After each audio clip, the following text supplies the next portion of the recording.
News point ಮೀಡಿಯಾಗೆ ಸ್ವಾಗತ.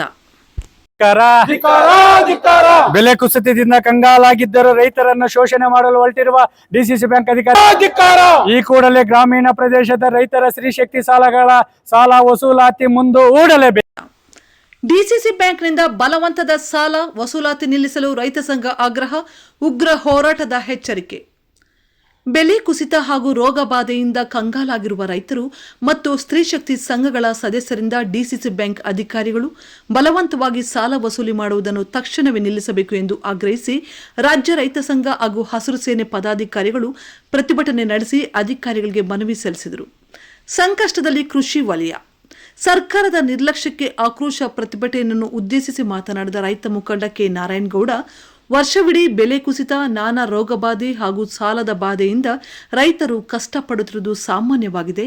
ಆದರೆ ಸರ್ಕಾರಗಳು ಮಾತ್ರ ಇವುಗಳ ಬಗ್ಗೆ ಕಿಂಚಿತ್ತೂ ಗಮನ ಹರಿಸದೆ ನಿರ್ಲಕ್ಷ್ಯ ಧೋರಣೆ ತಳೆದಿವೆ.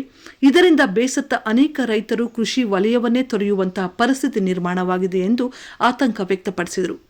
ಎಷ್ಟೇ ಕಷ್ಟ ಬಂದರೂ ಭೂಮಿ ತಾಯಿಯನ್ನೇ ನಂಬಿ ರೈತರು ಬೆಳೆ ಸಾಲ ಮಾಡಿ ಬಂಡವಾಳ ಹೂಡುತ್ತಿದ್ದಾರೆ. ಉತ್ತಮ ಬೆಲೆ ಸಿಕ್ಕರೆ ರೈತರು ತಾವಾಗಿಯೇ ಸಾಲ ತೀರಿಸುತ್ತಾರೆ.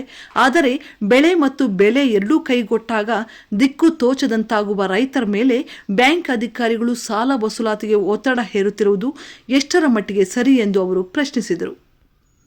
ಬಲವಂತದ ವಸೂಲಾತಿ ನಿಲ್ಲಿಸಿ. ಕೋಲಾರ, ಚಿಕ್ಕಬಳ್ಳಾಪುರ ಅವಿಭಜಿತ ಜಿಲ್ಲೆಯ ಬಡವರು, ರೈತರು, ಮಹಿಳೆಯರು ಹಾಗೂ ಕಾರ್ಮಿಕರ ಬ್ಯಾಂಕ್ ಎಂದೇ ಖ್ಯಾತಿ ಪಡೆದಿರುವ ಡಿಸಿಸಿ ಬ್ಯಾಂಕ್ನಿಂದ ಲಕ್ಷಾಂತರ ಕುಟುಂಬಗಳು ಸ್ವಾಭಿಮಾನದ ಬದುಕು ಕಟ್ಟಿಕೊಂಡಿವೆ. ರೈತರು ಮತ್ತು ಸ್ತ್ರೀಶಕ್ತಿ ಸಂಘಗಳ ಸದಸ್ಯರು ಈ ಹಿಂದೆ ಪಡೆದ ಸಾಲವನ್ನು ಪ್ರಾಮಾಣಿಕವಾಗಿ ಮರುಪಾವತಿಸಿದ್ದಾರೆ. ಆದರೆ ಪ್ರಸ್ತುತ ಮಾರುಕಟ್ಟೆಯಲ್ಲಿ ಬೆಳೆಗಳಿಗೆ ಸೂಕ್ತ ಬೆಲೆ ಇಲ್ಲದೆ ರೈತರು ಸಂಕಷ್ಟದಲ್ಲಿದ್ದಾರೆ. ಇಂತಹ ಪರಿಸ್ಥಿತಿಯಲ್ಲಿ ಡಿಸಿಸಿ ಬ್ಯಾಂಕ್ ಅಧಿಕಾರಿಗಳು ಮಧ್ಯಮ, ದೀರ್ಘಾವಧಿ ಬೆಳೆ ಸಾಲ ಹಾಗೂ ಸ್ತ್ರೀಶಕ್ತಿ ಸಂಘಗಳ ಸಾಲವನ್ನು ಬಲವಂತವಾಗಿ ವಸೂಲಿ ಮಾಡಲು ಮುಂದಾಗಿರುವುದು ಸರಿಯಲ್ಲ ಎಂದು ಅಧಿಕಾರಿಗಳನ್ನು ತರಾಟೆಗೆ ತೆಗೆದುಕೊಂಡರು. ಗ್ರಾಮಗಳಲ್ಲಿ ಅಧಿಕಾರಿಗಳನ್ನು ಕಟ್ಟಿಹಾಕುವ ಎಚ್ಚರಿಕೆ. ರೈತರು ಮತ್ತು ಮಹಿಳೆಯರು ಸ್ವಾಭಿಮಾನಿಗಳಾಗಿದ್ದು ಪರಿಸ್ಥಿತಿ ಸುಧಾರಿಸಿದ ತಕ್ಷಣ ಸಾಲ ಮರುಪಾವತಿ ಮಾಡುತ್ತಾರೆ. ಜಿಲ್ಲೆಯಲ್ಲಿ ಸದ್ಯದ ಪರಿಸ್ಥಿತಿಯನ್ನು ಅರಿತು ಬಲವಂತದ ವಸೂಲಾತಿಯನ್ನು ನಿಲ್ಲಿಸಬೇಕು. ಒಂದು ವೇಳೆ ಬ್ಯಾಂಕ್ ಅಧಿಕಾರಿಗಳು ತಮ್ಮ ಧೋರಣೆ ಮುಂದುವರಿಸಿದರೆ ಗ್ರಾಮಗಳಿಗೆ ಬರುವ ಅಧಿಕಾರಿಗಳನ್ನು ಕಟ್ಟಿಹಾಕಿ ಚಳುವಳಿ ನಡೆಸಬೇಕಾಗುತ್ತದೆ ಎಂದು ರೈತ ಸಂಘದ ನಾಯಕರು ತೀವ್ರ ಎಚ್ಚರಿಕೆ ನೀಡಿದರು. ಪ್ರತಿಭಟನೆಯಲ್ಲಿ ಭಾಗಿ.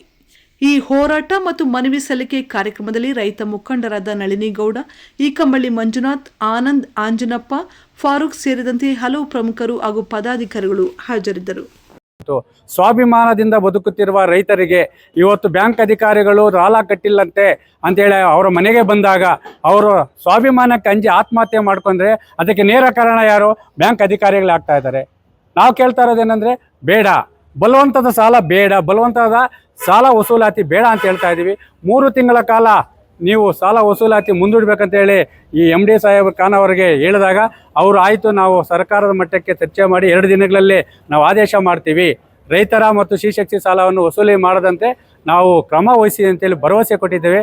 ಅವರೇನಾದರೂ ಮಾತು ತಪ್ಪಿದೆ ಆದರೆ ಖಂಡಿತವಾಗ್ಲೂ ನಮಗೂ ಗೊತ್ತಿದೆ 80ರ ದಶಕದ ಹೋರಾಟ ಯಾವ ರೀತಿ ಮಾಡಬೇಕಂತೇಳಿ.